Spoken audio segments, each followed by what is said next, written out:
Mga kaibigan, kay maingay. Ako si Nardong Putik. Tumakas din ako sa bilibid na kagaya ni Cardo Dalisay. Kaya tayo mahimik lang kayo, baka may mga kita sa akin dito. Pero balita ko, nasa bilibid na naman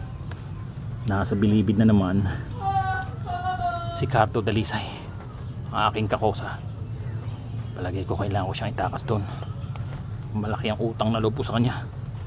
Dahil nung nasa kulungan kami, binibigyan niya ako palagi ng pedicure sa manicure. Kailangan itakas ko na siya. What do you think, guys? Cardo, panahon na para maitakas ka, para maprotektahan mo ang iyong pamilya. Okay?